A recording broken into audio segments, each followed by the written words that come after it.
ಆಕಾಶವಾಣಿ ವಾರ್ತೆಗಳು ಓದುತ್ತಿರುವವರು ಪ್ರತಿಭಾ ನಟರಾಜ್.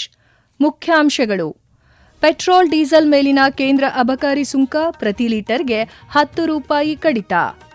ದೇಶದಲ್ಲಿ ಲಾಕ್ಡೌನ್ ಭೀತಿ ಇಲ್ಲ, ವದಂತಿಗಳನ್ನು ನಂಬದಿರಿ. ನಾಗರಿಕರಿಗೆ ಕೇಂದ್ರ ಸರ್ಕಾರ ಸ್ಪಷ್ಟನೆ. ಭಾರತದಿಂದ ಜಾಗತಿಕವಾಗಿ 30% ಜನರಿಕ್ ಔಷಧಗಳ ಪೂರೈಕೆ ಕೇಂದ್ರ ಸಚಿವೆ ಅನುಪ್ರಿಯಾ ಪಟೇಲ್. ಹಾಗೂ ಖೇಲೋ ಇಂಡಿಯಾ ಬುಡಕಟ್ಟು ಕ್ರೀಡಾಕೂಟ ಮಹಿಳಾ ವಿಭಾಗದ ಫುಟ್ಬಾಲ್ ಪಂದ್ಯಗಳಲ್ಲಿ ಗುಜರಾತ್ ಹಾಗೂ ಜಾರ್ಖಂಡ್ಗೆ ಗೆಲುವು. ವಾರ್ತೆಗಳ ವಿವರ. ದೇಶೀಯ ಬಳಕೆಗಾಗಿ ಪೆಟ್ರೋಲ್ ಮತ್ತು ಡೀಸೆಲ್ ಮೇಲಿನ ಕೇಂದ್ರ ಅಬಕಾರಿ ಸುಂಕವನ್ನು ಕೇಂದ್ರ ಸರ್ಕಾರ ಪ್ರತಿ ಲೀಟರ್ಗೆ ₹10 ಕಡಿಮೆ ಮಾಡಿದೆ. ಪಶ್ಚಿಮ ಏಷ್ಯಾದ ಬಿಕ್ಕಟ್ಟಿನ ಕಾರಣದಿಂದಾಗಿ ಈ ನಿರ್ಧಾರ ತೆಗೆದುಕೊಳ್ಳಲಾಗಿದೆ ಎಂದು ಕೇಂದ್ರ ಹಣಕಾಸು ಸಚಿವೆ ನಿರ್ಮಲಾ ಸೀತಾರಾಮನ್ ತಿಳಿಸಿದ್ದಾರೆ. ಈ ಕ್ರಮವು ಗ್ರಾಹಕರಿಗೆ ಬೆಲೆ ಏರಿಕೆಯಿಂದ ರಕ್ಷಣೆ ನೀಡುತ್ತದೆ ಎಂದು ಸಾಮಾಜಿಕ ಜಾಲತಾಣದಲ್ಲಿ ಸಚಿವರು ಹೇಳಿದ್ದಾರೆ. ಡೀಸೆಲ್ ರಫ್ತಿನ ಮೇಲೆ ಲೀಟರ್ಗೆ ₹21.5 ಮತ್ತು ವಿಮಾನ ಟರ್ಬೈನ್ ಇಂಧನದ ಮೇಲೆ ಲೀಟರ್ಗೆ ₹29.5 ಸುಂಕ ವಿಧಿಸಲಾಗಿದೆ. ಇದು ದೇಶೀಯ ಬಳಕೆಗಾಗಿ ಈ ಉತ್ಪನ್ನಗಳ ಸಮರ್ಪಕ ಲಭ್ಯತೆಯನ್ನು ಖಚಿತಪಡಿಸುತ್ತದೆ ಎಂದು ಅವರು ಮಾಹಿತಿ ನೀಡಿದ್ದಾರೆ.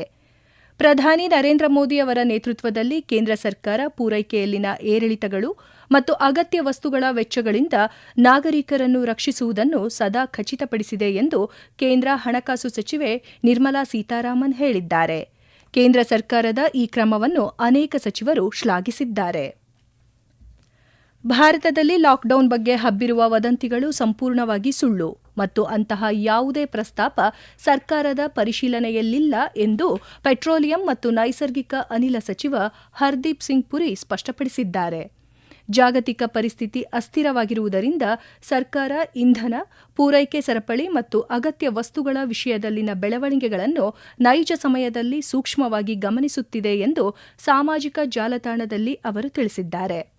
ನಾಗರಿಕರಿಗೆ ಇಂಧನ ಮತ್ತು ಇತರ ನಿರ್ಣಾಯಕ ಸರಬರಾಜುಗಳ ನಿರಂತರ ಲಭ್ಯತೆಯನ್ನು ಖಚಿತಪಡಿಸಿಕೊಳ್ಳಲು ಎಲ್ಲ ಅಗತ್ಯ ಕ್ರಮಗಳನ್ನು ತೆಗೆದುಕೊಳ್ಳಲಾಗುತ್ತಿದೆ. ಉದಯೋನ್ಮುಖ ಸವಾಲುಗಳನ್ನು ನಿಭಾಯಿಸಲು ಭಾರತ ಸಿದ್ಧವಾಗಿದೆ ಎಂದು ಸಚಿವ ಹರ್ದೀಪ್ ಸಿಂಗ್ ಪುರಿ ಪ್ರತಿಪಾದಿಸಿದರು. ಜಾಗತಿಕ ಅನಿಶ್ಚಿತತೆಗಳ ನಡುವೆಯೂ ಭಾರತ ನಿರಂತರವಾಗಿ ಸ್ಥಿತಿಸ್ಥಾಪಕತ್ವವನ್ನು ಪ್ರದರ್ಶಿಸಿದೆ. ಸಮಯೋಚಿತ ಪೂರ್ವಭಾವಿ ಮತ್ತು ಸಮನ್ವಯದಿಂದ ಕಾರ್ಯನಿರ್ವಹಿಸುವುದನ್ನು ಮುಂದುವರಿಸುತ್ತದೆ. ಎಲ್ಲಾ ನಾಗರಿಕರು ಶಾಂತವಾಗಿ, ಜವಾಬ್ದಾರಿಯುತವಾಗಿ ಮತ್ತು ಒಗ್ಗಟ್ಟಿನಿಂದ ಇರುವಂತೆ ಅವರು ಮನವಿ ಮಾಡಿದರು. ಭಾರತ ಪ್ರಸ್ತುತ ಜಾಗತಿಕವಾಗಿ ಸುಮಾರು 30% ಜನರಿಕ್ ಔಷಧಗಳನ್ನು ಪೂರೈಸುತ್ತಿದೆ. ಇದು ವಿಶ್ವಾದ್ಯಂತ ಕೈಗೆಟುಕುವ ಆರೋಗ್ಯ ಸೇವೆಯಲ್ಲಿ ದೇಶದ ಬೆಳೆಯುತ್ತಿರುವ ಪಾತ್ರವನ್ನು ಪ್ರತಿಬಿಂಬಿಸುತ್ತದೆ ಎಂದು ಕೇಂದ್ರ ಆರೋಗ್ಯ ಮತ್ತು ಕುಟುಂಬ ಕಲ್ಯಾಣ ಖಾತೆ ರಾಜ್ಯ ಸಚಿವೆ ಅನುಪ್ರಿಯಾ ಪಟೇಲ್ ಹೇಳಿದ್ದಾರೆ.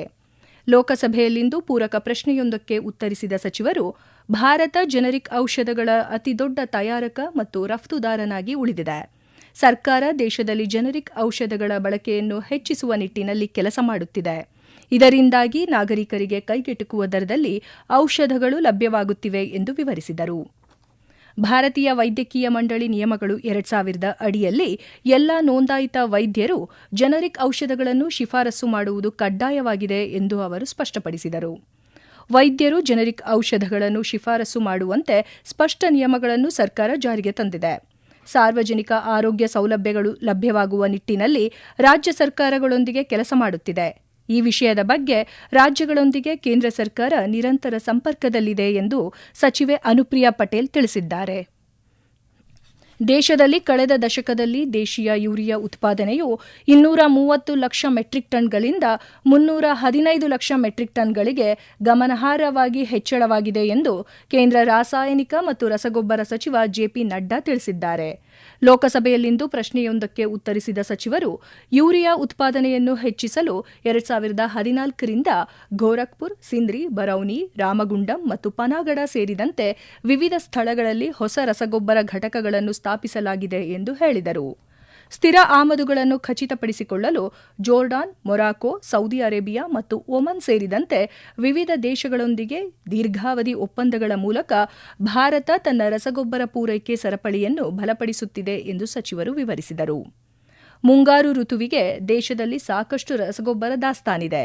ಈ ಬಗ್ಗೆ ರೈತರು ಚಿಂತಿಸುವ ಅಗತ್ಯವಿಲ್ಲ ಎಂದು ಸಚಿವ ಜೆಪಿ ನಡ್ಡಾ ಸ್ಪಷ್ಟಪಡಿಸಿದರು. ಈ ವಾರ್ತೆಗಳನ್ನು ಆಕಾಶವಾಣಿಯಿಂದ ಕೇಳುತ್ತಿದ್ದೀರಿ.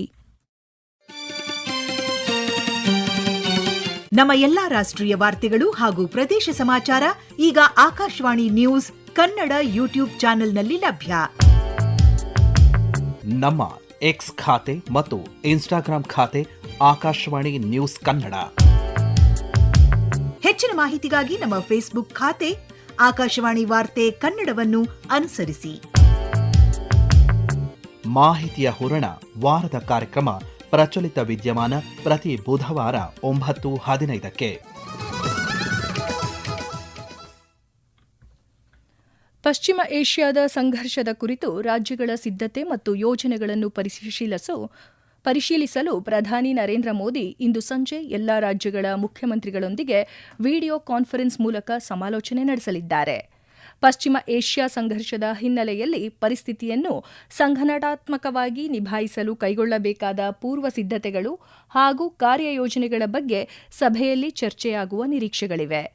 ಕೇಂದ್ರ ಸರ್ಕಾರ ಈಗಾಗಲೇ ಕೈಗೊಂಡಿರುವ ಉಪಕ್ರಮಗಳು ಹಾಗೂ ರಾಜತಾಂತ್ರಿಕ ಪ್ರಯತ್ನಗಳ ಬಗ್ಗೆ ರಾಜ್ಯಗಳಿಗೆ ಮಾಹಿತಿ ನೀಡುವುದು ಸೇರಿದಂತೆ ಪೆಟ್ರೋಲಿಯಂ ಹಾಗೂ ಅಡುಗೆ ಅನಿಲ ಪೂರೈಕೆ ವ್ಯವಸ್ಥೆಯನ್ನು ನಿಭಾಯಿಸಲು ಪ್ರಧಾನಿಯವರು ಮುಖ್ಯಮಂತ್ರಿಗಳಿಗೆ ನಿರ್ದೇಶನ ನೀಡುವ ಸಾಧ್ಯತೆ ಇದೆ.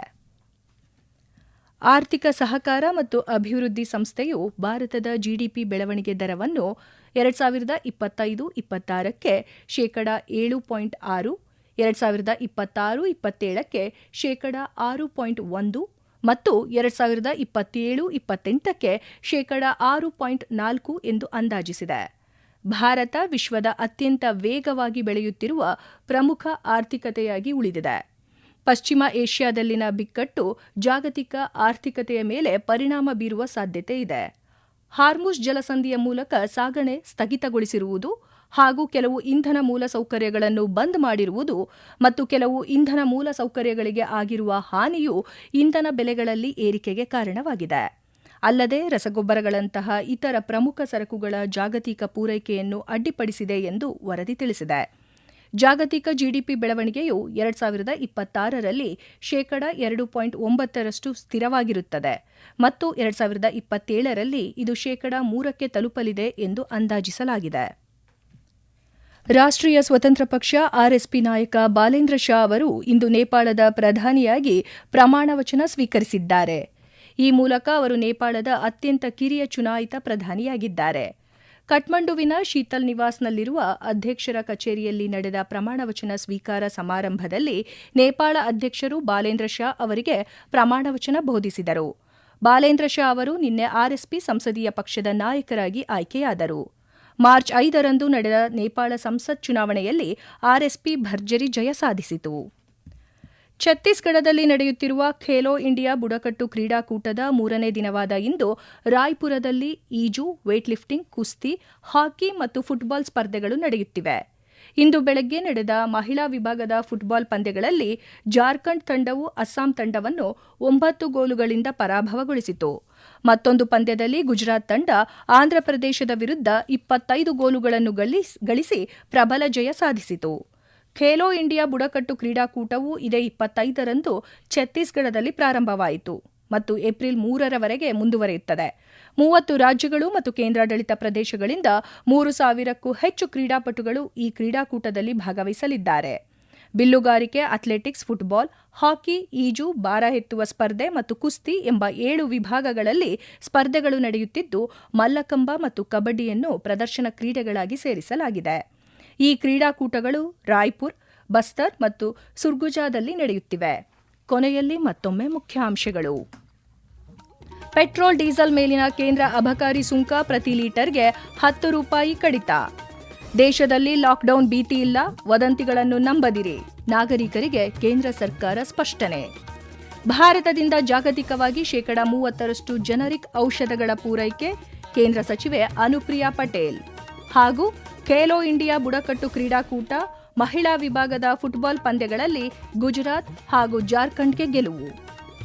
ಇಲ್ಲಿಗೆ ವಾರ್ತಾ ಪ್ರಸಾರ ಮುಕ್ತಾಯವಾಯಿತು. ನಮ್ಮ ಮುಂದಿನ ವಾರ್ತಾ ಪ್ರಸಾರ ಮಧ್ಯಾಹ್ನ 2:30ಕ್ಕೆ.